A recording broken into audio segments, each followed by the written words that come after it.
जी, प्रणाम। अपनी बेटी अपने माँ-बाप को कितनी प्यारी होती है, उनके जिगर का वो टुकड़ा होती है। पर बेटियाँ बड़ी होती है तो समाज के रीत के अनुसार उसकी शादी तो करनी पड़ती है।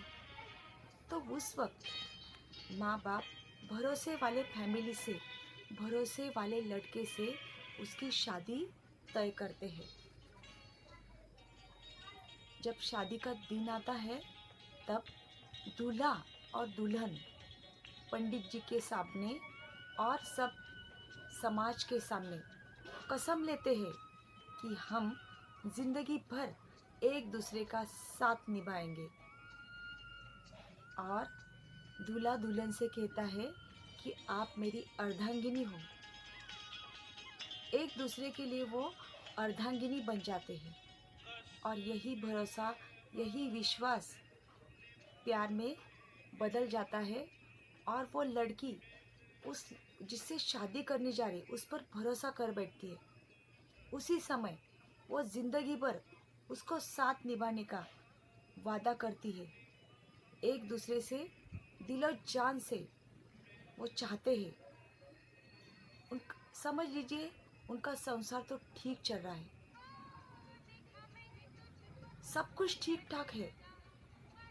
पर अचानक एक दिन उस लड़की को खबर मिलती है कि उसके पति किसी दूसरी लड़की से प्यार करते हैं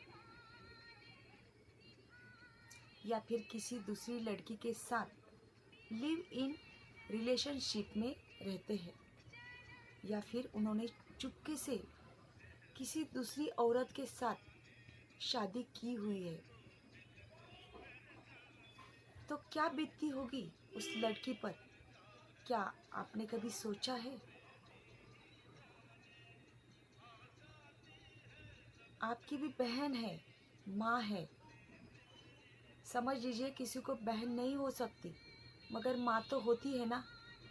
तो संस्कार संस्कार होने चाहिए इसके लिए। जो संस्कारी लड़के होते हैं वो हमेशा अपने पत्नी का, अपने माँ का, अपने रिश्तेदार का रिस्पेक्ट करते हैं।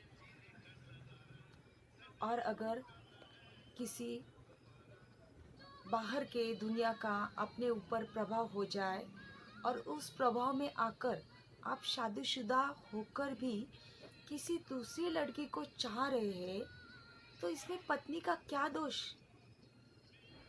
उसकी तो जिंदगी खराब हो गई ना।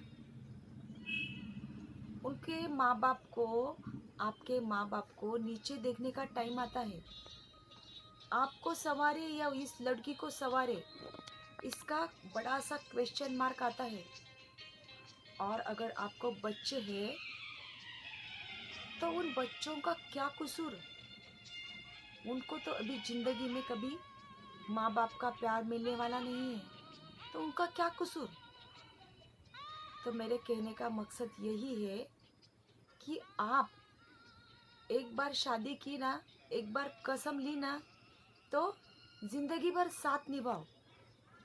आप अपने पत्नी को धोखा दे रहे हो, आप अपने माँ को धोखा दे रहे हो, और सबसे बड़ा धोखा आप अपने खुद को दे रहे हो। और ऐसे धोखेबाज व्यक्ति को कोई दूसरी औरत या कोई दूसरी लड़की साथ देगी, ये कैसा संभव है? आपने क्या ये सोचा है? ऐसे लड़के को, ऐसे व्यक्ति को, ऐसी बाहर वाली लड़कियां, औरत कभी जीवन भर साथ नहीं देती। मैं खुद ये सब देख रही हूँ, एक केसेस हैंडल कर रही हूँ। फिर आगे का सोचिए ना आप। क्या उस दूसरी औरत आपको जिंदगी भर साथ देने वाली है? क्या आप उसको जिंदगी भर उसके साथ में खुश रहने वाले हैं? आगे का सोचिए आप, अभी का नहीं। और फिर आपके पत्नी का क्या कसूर? भगवान देखने वाला है। भगवान के घर में देर है मगर अंधेर नहीं। आप अपने संस्कार कायम रखिए। इसीलिए खुद के अंदर हमेशा झांकना चाहिए, मैं सही हूँ या गलत। और ऐसे केसेस में क्या होता है, थोड़े दिनों बाद वो जो बाहर अफेयर चलता है वो ख़त्म हो जाता है और फिर वो वापस घर आना चाहते हैं, मगर अफसोस तब तक उनके पत्नी के नज़र में और उनके घर वालों के नज़र में आप उतर चुके होते हैं। वो पहले वाली कशिश कभी नहीं आती, आप चाहे लाख कोशिश कर लो।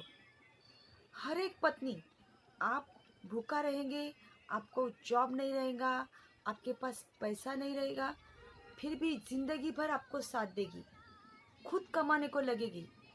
हो सके तो कुछ भी काम, यहाँ तक कि धोना बर्तन या दूसरा कोई भी काम करके आपका और अपना और खुद का फैमिली का पेट भर सकती है। किंतु आप करोड़पति हो, आपके पास बहुत सारी दौलत है, आप बाहर अफेयर कर रहे हो, तो कोई पत्नी आपको एक्सेप्ट करने वाली नहीं है, चाहे वो गरीब घर की क्यों ना हो। समझ लीजिए आप, ऐसे अफेयर, बाहर के लड़की को देखना आप प्लीज़ बंद कर दीजिए। इसमें आपका बड़ा नुकसान है। आपको पता है, जब आपका बाहर का अफेयर टूटता है तो घर वाले आपको फिर से एक्सेप्ट नहीं करने वाले, करेंगे भी शायद, मगर पहली वाली कशिश, पहले वाली इज्जत आपको ना पत्नी दे सकती है, ना आपकी माँ दे सकती है, ना आप खुद अपने आप को इज्जत दे सकते हो।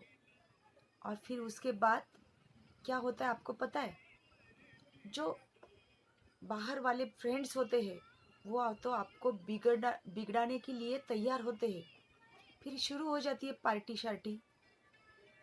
तो ये सब्जेक्ट बहुत बड़ा है। मेरा कहने का मतलब बस यही है कि आप अपने पत्नी से एकनिष्ठ रहिए, अपने बच्चों का प्यार देने का हकदार बने रहिए, अपने माता पिता का ख्याल रखिए, अपने खुद से इज्जत कीजिए। आपको लगता है ना मेडिटेशन क्यों करना चाहिए? मेडिटेशन हमको ये सिखाता है कि हम क्या गलत है, क्या सही है। मेडिटेशन तो बहुत सारे प्रॉफिट देता है, मगर पल पल हमको संवारने वाला गुरु, माँ बाप, अपना आत्मा, अपना परमात्मा, वो होता है मेडिटेशन।